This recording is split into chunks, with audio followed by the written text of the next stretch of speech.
Okay okay right చెప్పండి. Main మీరు చెప్పలేదు, కొంచెం సీరియస్ గా చెప్తే ఏం అవుదాం అనుకుంటున్నారు ఫ్యూచర్ లో? ఏమవుదాం అని అంటేనండి, ఇప్పుడు హైదరాబాద్ వచ్చినోడికి ఏమవుదాం అని మైండ్ లో ఉంటది, కానీ ఇక్కడికి వచ్చిన తర్వాత మనం అవుదాం అనుకున్నది డిలీట్ చేసేస్తాం. ఇక్కడ ఎలా ఉండాలి అనేది పెట్టుకుంటాం. సరే ఏం అవుదాం అనుకున్నారు అదన్నా చెప్పండి. ఒక మంచి ఆర్టిస్ట్ అవుదాం అనుకున్నాను, తొక్కేసారండి నన్ను.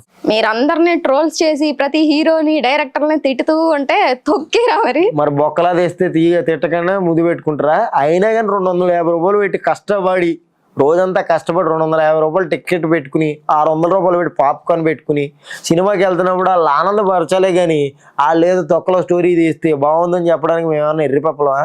అది బాగా తీయకపోతే బాగా తీయలేదు. అది ఎవరైనా కానీ చిరంజీవి అని, బాలకృష్ణ అని, పవన్ కళ్యాణ్ అని, ఎవరైనా అని ఐ లవ్ ఇట్. అందరూ ఇష్టం. బాగా తీస్తే చప్పట్లు కొడతా, బాగా తీయకపోతే చెప్పులతో కొడతా. ఇది మాత్రం అంటే ఆర్టిస్ట్ అవుదాం అనుకుంటున్నారు కదా, సో కొంచెం సపోర్ట్ ఉండాలని. నాకన్నా ఎఫెక్ట్ పడుతుందనే కదా మీ ఆలోచన. నిజంగా మంచిగా తీసి కూడా అవకాశం ఇస్తాడు అనుకుంటున్నాను. అంటే వీళ్ళందరూ మంచిగా తీయని మీ అర్థం, అంటే మీ ఉద్దేశం మంచిగా తీసి కూడా అవకాశం ఇస్తాడు. అలాంటి వాళ్ళే ఇస్తున్నారు. ఆబ్వియస్లీ ఇప్పుడు త్వరలో రాబోతుంది ఒక మంచి.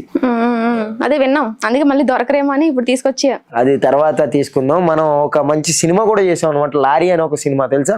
తెలుసు. ఎలా ఉంది? అందులో మెయిన్ హీరోని చూస్తా మిమ్మల్ని ఎందుకు?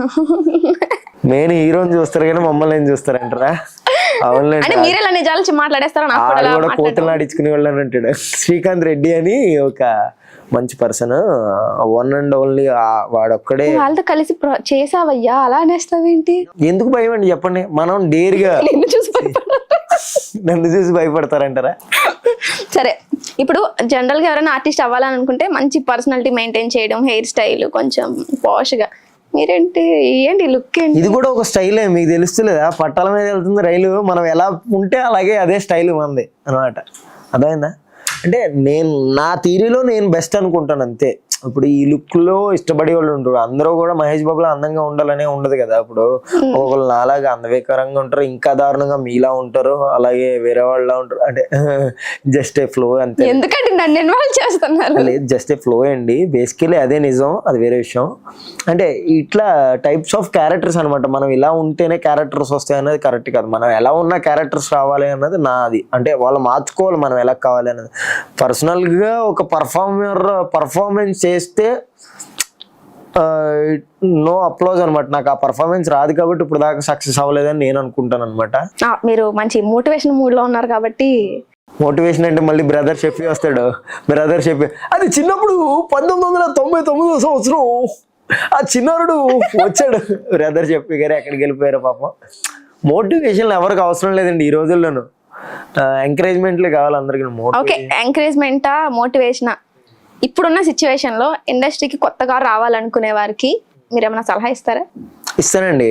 అప్పుడు బేసికలీ వాడెవడో చిన్నోడు అయ్యాడు యాక్టర్, వీడెవడో అవుతున్నాడు యాక్టర్, మనం ఎందుకు అవుతలేదు? ఊర్లో ఉన్నాడు అందంగా అమ్మా నాన్న ఒళ్ళో కూర్చున్నాడు, ఇక్కడికి హైదరాబాద్ వచ్చి ఏదో కుమ్మేద్దాం ఏదో చేసేద్దాం అనుకునేవాడికి మాత్రం ఒకటే చెప్తాను, నేను వచ్చి ఇండస్ట్రీకి 12 ఏళ్ళు అవుద్ది. నేను ఏం చేశానో నాకు తెలుసు. ఇప్పుడు దాకా ఏం పీకలేదు కదా అని ఎవడైనా కామెంట్ పెడితే మాత్రం నా ప్రొఫైల్ నేను చెప్పుకుంటున్నా అంత. ఇప్పుడు పేరు సంపాదించకపోయినా డబ్బు సంపాదించానని నేను చెప్పుకుంటాను. నా పిల్లం ఉండడానికి, నేను ఉండడానికి ఒక ఇల్లు, అది ఇది అన్ని బాగున్నాయి. నాట్ బ్యాడ్, నాట్ గుడ్, బాగుంది. నేను ఇప్పుడు ఇండస్ట్రీ వచ్చేవాడికి ఒకటే చెప్తానండి. అంటే నేను ఒక ఇండస్ట్రీ పర్సన్గా ఇప్పుడు వచ్చేవాడికి ఒకటే చెప్తాను, నువ్వు ఒకవేళ నిజంగా గోల్ ఉంటే మాత్రం 24/7 దీని మీద థాట్ ఉండాలి, కానీ అన్నం తినడానికి మాత్రం వేరే పని చేసుకోవాలని చెప్తాను నేను. ఎందుకంటే అర్థమైంది మీకు? అర్థమైంది. నీకంటూ ఒక వర్క్ లేకపోతే ఇండస్ట్రీలో కుక్క కూడా చూడదు నీకు. నీ దగ్గర పైసలు కావాలి, నువ్వు సర్వే అవ్వాలంటే పైసలు కావాలి. నువ్వు ర్యాపిడో చేస్తావా, స్విగ్గీ చేస్తావా, స్విగ్గీ లేకుండా ఏదైనా చేస్తావా అన్నది నీ ఇష్టం. కాల్ బాయ్ వెళ్తావా, ఏదో ఒకటి నీ ఇష్టం. అంటే నన్ను పిలుస్తారు, అందంగా ఉంటాను కదా, అది వేరే విషయం. రెడీగా ఉన్నారా దానికి కూడా? ఆబ్వియస్లీ అండి, అంతకు మించి అదృష్టం ఏంటండి. బోల్డ్ అని విన్నాను కానీ మరీ ఇంత.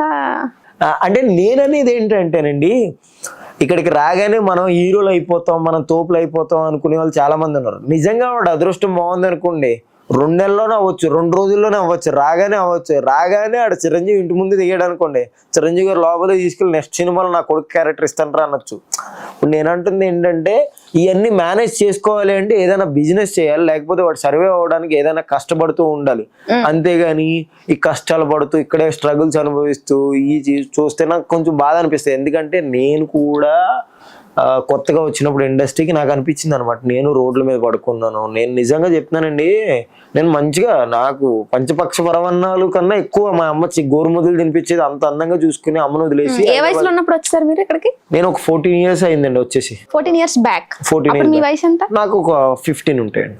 అప్పటికే ఏంటి ఆర్టిస్ట్ అయిపోవాలన్న? ఆర్టిస్ట్ అవ్వాలని కాదండి, నేను బేసికల్లీ కామెడీ అంటే చిన్నపిల్లల బొమ్మలు వస్తాయి కదా, దానికి డబ్బింగ్ చెప్తాను అనమాట. ఇది నిజంగా రియల్ అనమాట, డబ్బింగ్ చెప్తాను. ఏదో ఒకటి చెప్తారా? చెప్తాను. ముందు నా టాపిక్ చెప్పను, లాస్ట్ లో చెప్దాం. అయితే డబ్బింగ్ చెప్పడం అంటే ఇష్టం. హైదరాబాద్ లో డబ్బింగ్ తీసుకుంటారంట, లేకపోతే హైదరాబాద్ లో యాక్టర్లు ఉంటారంట, ఏమి సంథింగ్ ఇలా అనేవారు అనమాట. నేను వచ్చేసాను, దాని తర్వాత నాకు ఎవరో తెలియదు. నేను ఒక ఎలక్ట్రికల్ దాంట్లో పనిచేసాను, నాకు రాదు. రెడ్ వైర్ ఎల్లో వైర్ కలిపితే ఏమవుతుంది కూడా తెలియదు, కానీ కలిపేస్తాను. అంటే ఇట్ సెన్స్ అనమాట, అంటే కలిపితే కరెంట్ వస్తుందని తెలుసు, ఒకవేళ ఏమవుతుంది కూడా తెలియదు. వైర్ నుంచి కలిపి ఇప్పటికీ ప్లస్ మైనస్ అంటే ఏంటో తెలియదు, కానీ నేను ఒక పెద్ద ఇంటికి వైరింగ్ చేసేస్తాను. నాలెడ్జ్ కాదండి కావాలి, చదువు కాదండి కావాల్సింది, నాలెడ్జ్ అండి, అంతే. బుర్ర అంతే. ఇప్పుడు చప్పట్లు కొడితే సౌండ్ వస్తుంది అన్నది చదువుకోనికి కూడా తెలుసు అనమాట.